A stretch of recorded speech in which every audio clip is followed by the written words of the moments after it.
2차 시수업 시작하겠습니다. 네, 12주차부터 좋은 영상 만들기 이론과 실습에 대해서 수업을 좀 진행하고 있는데요. 자, 12주차 그 LMS 수업과 대면 수업을 통해서 좋은 영상 만들기 기초 지식에 대해서 설명을 좀 드렸어요. 사실은 영상 만드는 데 필요한 선생님들이 알아두시면 좋은 지식들이 굉장히 많아요. 근데 그거를 요번 학기에는 그런 것들을 수업을 다 할 수가 없고요. 또 특히 요번 학기에는 우리가 카메라를 사용하지 않고 실습을 하실 때 간단하게 스마트폰을 이용해서 영상을 만들어 보실 거거든요. 그러다 보니까 아주 가장 기초적인 것만 좀 설명을 좀 드리고 그렇게 바로 실습하는 걸로 그렇게 진행을 하는 거거든요. 그래서 어제 대면 수업에서 그 수업 설명해 드렸던 내용을 좀 간단하게 복습을 좀 하고요. 그 다음에 또 영상 촬영하고 편집하기 요거를 남은 시간 동안 2주 동안 해서 우리 기말에 영상을 같이 만들어서 보는 걸로 그렇게 진행하도록 하겠습니다. 자, 제가 좋은 영상 만들기 위해서 가장 처음에 하셔야 되는 선행되는 그 작업이 샷을 나누자라는 말씀을 드렸어요. 기억나시죠? 옛날 사람들 영상을 잘 이해를 못했던 시절에는 어떤 장면을 찍을 때 그냥 하나의 샷으로 하나의 장면을 촬영하는 방식으로 영상을 만들었잖아요. 그런데 오늘날에는 그렇게 안 하고 샷을 목적에 따라서 잘게 잘게 나눠서 이어 붙이는 방식으로 그렇게 장면을 연출을 하는 방식으로 바뀌었다고 말씀을 드렸죠. 그러면 이제 우리가 다음 스텝에서 필요한 건 과연 그러면 샷이라는 거를 만들어야 되는데 샷이라는 걸 잘 만들기 위해서 제일 먼저 해야 되는 거는 그러니까 영상을 촬영하기 위해서 제일 먼저 고려해야 되는 건 바로 샷의 크기다라고 말씀을 드렸어요. 샷의 크기는 영어로 샷 사이즈인데요. 이거는 다른 말로 피사체, 우리가 찍어야 되는 대상과 찍는 카메라 간의 거리라고 보시면 되거든요. 샷의 크기가 가장 중요해요. 선생님들이 영상을 촬영을 하실 때 제일 먼저 생각하셔야 되는 거는 이 장면은 어떤 크기로 찍어야 되겠다라는 걸 제일 먼저 생각하셔야 돼요. 그런데 그 샷의 크기라는 거는 어, 얼마나 내가 찍을 대상을 멀리서 볼 것인가, 가까이 가서 자세히 볼 것인가, 그 문제라고 말씀을 드렸어요. 그래서 이렇게 생각을 앞으로 하시면 돼요. 카메라는 시청자들의 눈을 대신해서 선생님들이 촬영을 하시는 거다라고 생각을 하시면 돼요.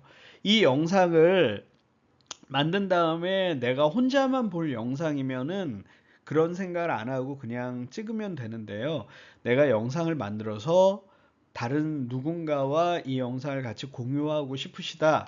그러면 내가 촬영을 하는 거는 단순히 그냥 내가 보이는 대로만 찍는 게 아니고 이 자리에 없는 시청자, 이 영상을 볼 시청자를 대신해서 내가 카메라를 통해서 기록한다라고 생각하시면 되는 거거든요. 되게 중요한 거거든요.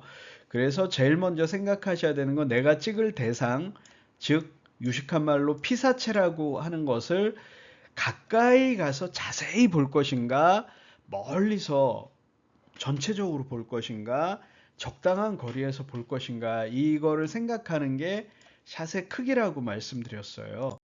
자, 샷의 크기는 세 개가 있다고 그랬어요. 이 피사체가 여러 종류가 있겠지만 제일 많이 우리가 찍게 되는 사람을 기준으로 했을 때 전신이 다 나오게 찍는 롱샷이 있고요.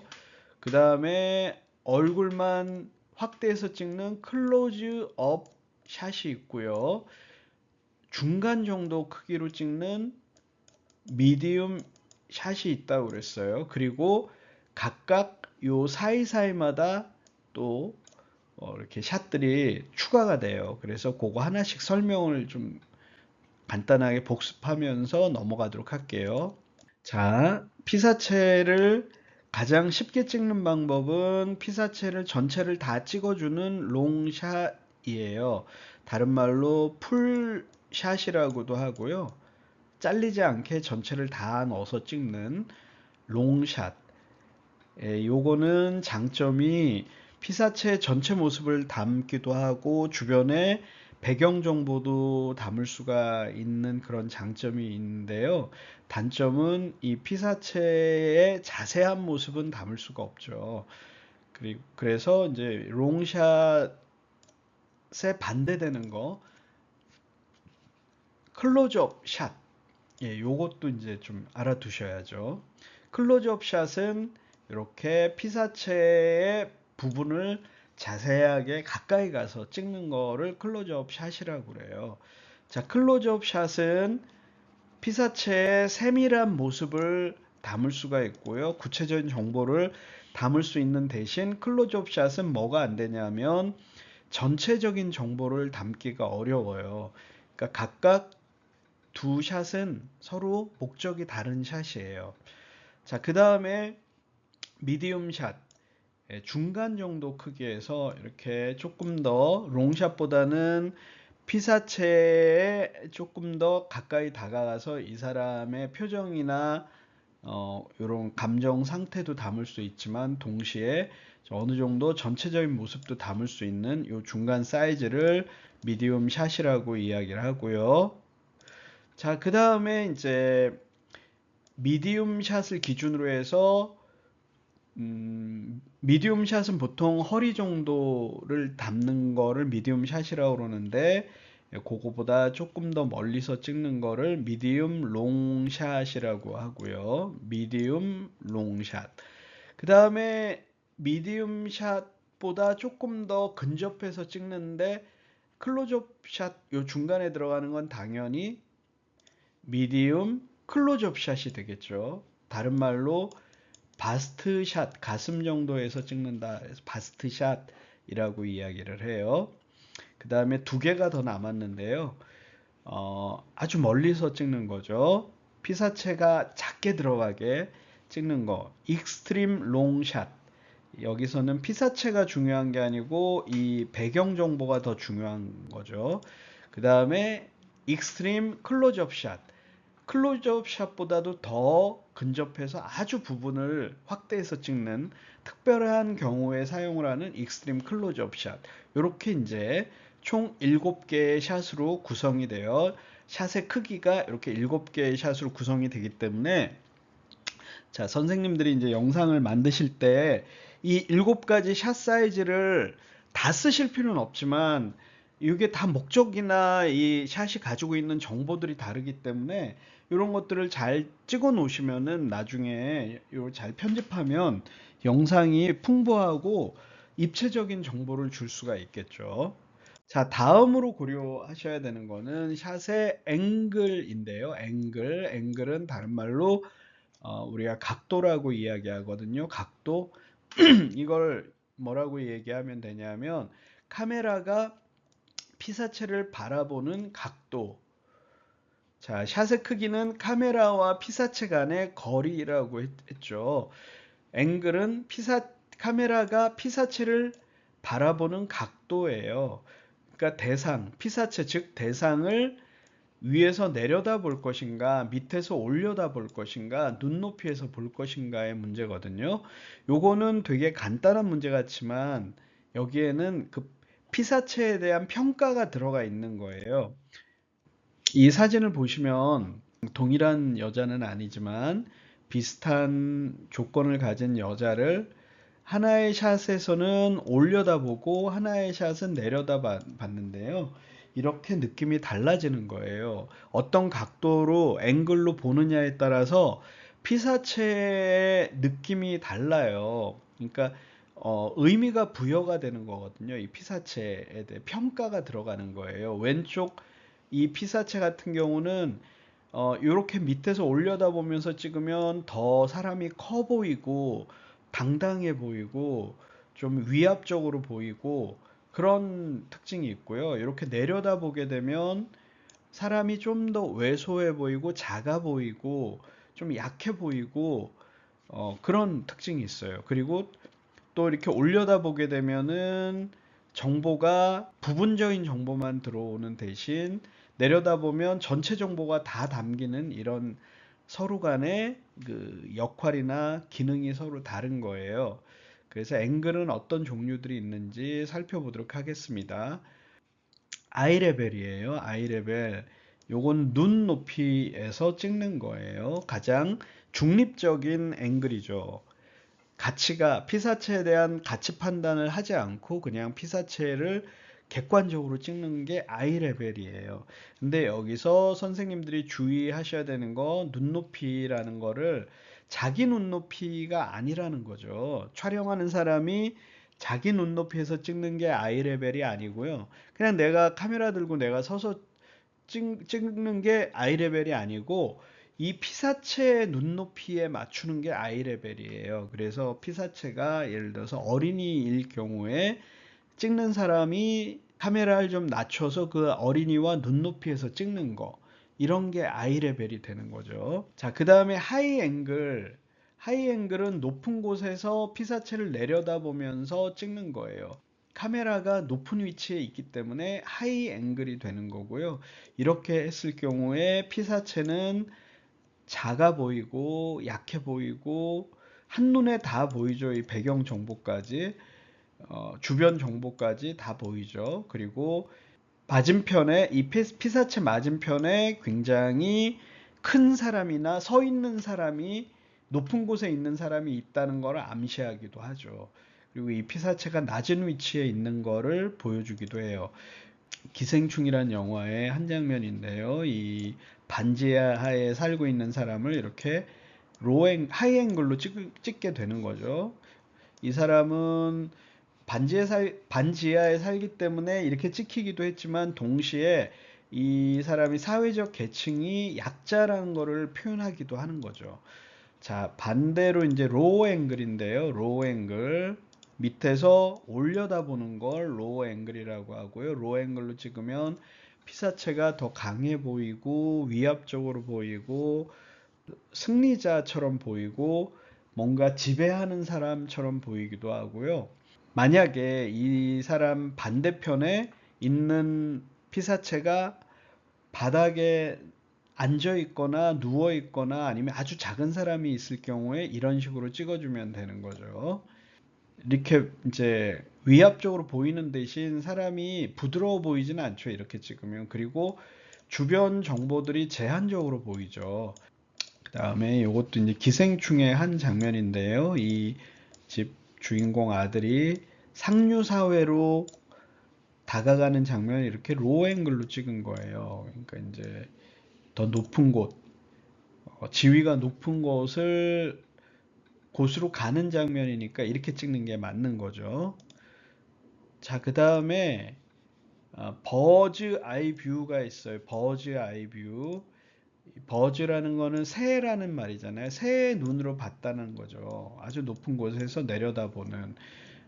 그래가지고 이런 거는 언제 사용이 되냐면 영화나 드라마들이 처음 시작할 때 장소를 설정해 주는 거예요. 이 배경이 어떻게 생긴 곳인지를 사람들한테 설정해 주는 설정샷이라고 부르는 거고요. 보통 드론이라든가 옛날에 뭐 헬리콥터 같은 걸로 찍기도 했고 아주 높은 곳에서 찍기도 하는 이런 샷이에요. 그 다음에 반대로 버그 아이 뷰, 벌레 눈으로 보는 거죠. 그러니까 아주 낮은 이 위치에서 가장 낮은 로우 앵글을 버그 아이 뷰, 거의 카메라를 땅바닥에다 놓고 찍으면 이렇게 보이는데, 자, 이렇게 이제 찍는 경우는 우리가 일상적으로 볼 수 없는 아주 특별한 그런 분위기가 연출이 돼요. 그러니까 예를 들어서 복도에서 누군가 걸어오는 장면도 우리는 항상 눈높이에서 봤잖아요. 근데 버그아이 뷰로 찍으면, 카메라를 바닥에다 놓고 찍으면 그냥 평범한 사람이 복도를 걸어오는 장면도 되게 특이하게 보여요. 왜냐하면 그런 시선으로 본 적이 없기 때문에. 그래서 이렇게 많이 사용하면 좀 이상하지만 가끔 이런 버그 아이뷰 같은 것들을 사용해 주면 영상이 굉장히 흥미롭고 더 다채롭게 보이겠죠. 그 다음에 마지막 더치 앵글이라는 게 하나 있어요. 더치 앵글. 더치 앵글은 이렇게 화면을 기울여서 찍는 거, 삐딱하게 찍는 거를 더치 앵글이라고 하고요. 더치라는 말은 네덜란드식 앵글이라는 뜻이죠. 제가 더치 커피를 예를 들어서 설명을 드렸죠. 네덜란드 선원들이 먹던 커피를 더치 커피라고 하듯이 더치 앵글이에요. 자, 이제 선생님들 그 영상을 만드는 기본 지식에 관해서는 드릴 말씀이 아주 많지만 그거를 요번 학기는 이제 그걸 차근차근 드릴 여유가 없으니까 생략을 하고요. 바로 실습으로 넘어가려고 그러고요. 이제 앞으로 다음 학기에 2학기에는 조금 더 이제 자세하게 영상 만드는 그런 방법들을 설명을 드리도록 하겠습니다. 자, 이제 두 번째 영상 촬영하고 편집하기인데요. 자, 선생님들 그 기말 영상 과제 만드는 방법, 주제를 좀 설명을 드릴게요. 지금부터가 되게 중요하겠죠. 설명을 잘 들으셨으면 좋겠어요. 자, 주제는 학과 홍보용 쇼츠 영상 제작하기로 제가 일방적으로 정했어요. 자, 선생님들이 우리 학과를 좀 소개하는, 홍보하는 그런 쇼츠용 짤막한 영상을 좀 만들어 주셨으면 좋겠고요. 재미있게 선생님들이 아이디어를 내서 기법 이런 것보다는 선생님들이 만든다는 거에 의의를 두고 한번 재미있게 만들어 보셨으면 좋겠어요. 자, 이런 주제를 드리게 된 거는 우리가 이제 학교에서 다음 주 대면 수업에 돌아오는 대면 수업에 촬영을 해야 되잖아요. 그러니까 주제를 우리가 야외에서 뭐 다른 걸 할 수가 없기 때문에 우리 학과 홍보용 쇼츠 영상 제작하기로 이렇게 정했고요. 자, 팀 작업으로 영상을 만들 거예요. 팀당 구성원은 3명 정도를 생각하고 있어요. 근데 이제 짝이 안 맞을 경우는 4명이 될 수도 있겠죠. 자, 그렇게 하고요. 자, 6월 7일 돌아오는 토요일이죠. 이날 팀 구성을 하도록 하겠습니다. 팀 구성은 제가 생각을 좀 해보고 어쨌든 팀 구성 이런 거 공평해야 되잖아요. 사다리 타기라든가 제가 랜덤으로 뭘 하는 방법으로 한번 짜 볼 거고요. 근데 이제 팀당 예, 한번 좀 생각을 좀 해볼게요. 그래서 사회복지 좀 공부하시는 선생님들 같은 경우는 또 사회복지 선생님들끼리 같이 하시는 게 더 나을지 그걸 한번 생각을 해보고 팀을 좀 구성하도록 그렇게 하고 그러니까 6월 7일 날 학교에 오셔야지 되겠죠. 왜냐하면 이날뿐이 없거든요. 촬영할 수 있는 시간이. 그래서 6월 7일 학교 오시는 선생님들 한정으로 팀 구성을 해서 영상을 좀 만들도록 하고요. 이날 못 오시게 되면은 이제 따로 영상을 과제를 만들어서 제출을 해 주셔야 돼요. 자, 그러니까 웬만하면 6월 7일 날 빠짐없이 이제 학교를 오시도록 하고요. 자, 영상 촬영은 6월 7일 수업 시간 중에 진행을 하시면 돼요. 제가 영상 만드는 뭔가 샘플이나 팁을 몇 개 좀 보여드릴 테니까 그거 보시고 아이디어를 좀 생각해 가지고 오셔 가지고 6월 7일 날 너무 고민하지 말고 우리 시간이 없잖아요. 더 찍고 싶어도 그러니까 그날 깔끔하게 딱 짧은 시간에 압축해서 효과적으로 찍으실 수 있도록 그렇게 좀 해주시고요. 영상 편집은 6월 14일 날 수업에서 수업을 이날 편집을 할 거고요. 예, 편집 프로그램은 이번에는 캡컷이라는 일반인들도 다 쓸 수 있는 영상 편집 프로그램 무료로 쓸 수 있는 이 프로그램을 이용해서 영상을 편집해 보도록 하겠습니다. 캡컷이라는 걸 쓸 거니까요. 선생님들이 유튜브 같은 데 들어가시면은 캡컷을 사용하실 수 있는 그런 설명 같은 것들이 나와 있으니까 이제 그거 보시면서 한번 스마트폰으로 찍어서 한번 편집을 한번 해 보시면 그 어렵지 않거든요. 그래서 미리 시간이 많지 않으니까 미리 좀 연습을 좀 해 오시면 더 좋겠죠. 그래서 영상 제출하시는 거는 6월 20일까지 제출해 주시고 6월 21일이 우리가 종강이자 이날이 기말 과제전 하는 날이에요. 그래서 이날 영상 상영회를 좀 하도록 할게요. 다 같이 볼 수 있도록 하고 시간을 좀 보고 1학년 영상을 다 볼 수 있는 시간이 되면 다 보고 혹시 시간이 좀 부족하다 그러면 뭐 한 몇 팀을 선발해서 보는 걸로 그렇게. 근데 웬만하면 다 보셔도 될 것 같아요. 짤막짤막한 영상으로 할 거니까 그렇게 진행하도록 하겠습니다.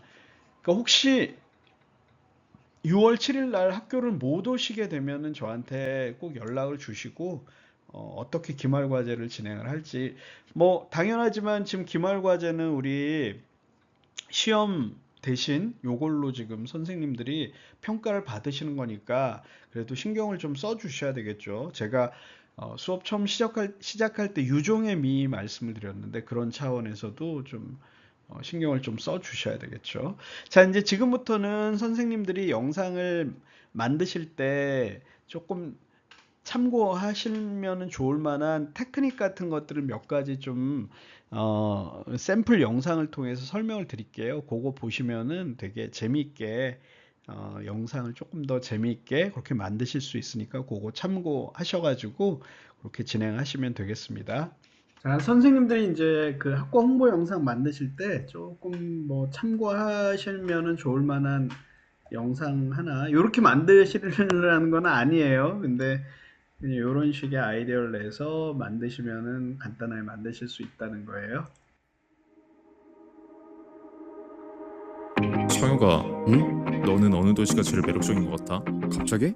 난 강남. 에이, 왜 강남이 매력적인데? 봐봐.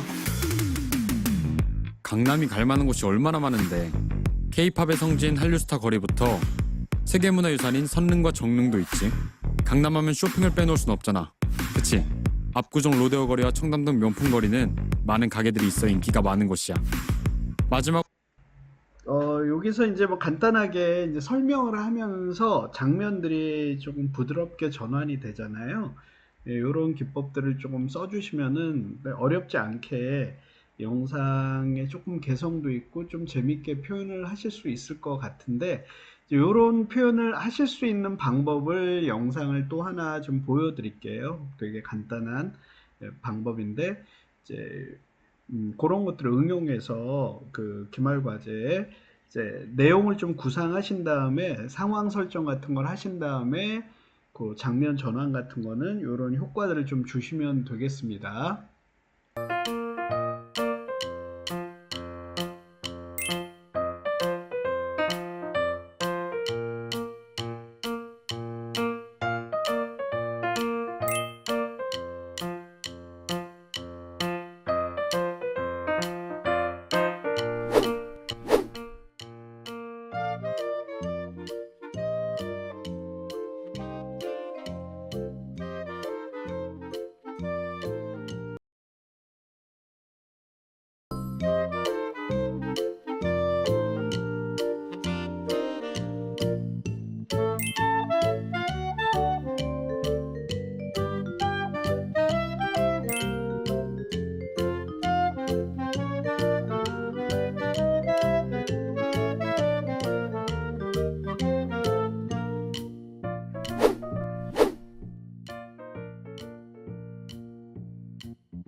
자, 이렇게 해서 한번 아이디어들을 잘 내보시고요. 토요일 날 재미있게 한번 영상 만들어 보시죠. 또 토요일 날 대면 수업에서 설명을 드리도록 하겠습니다. 네, 오늘 수업 듣느라고 고생하셨습니다.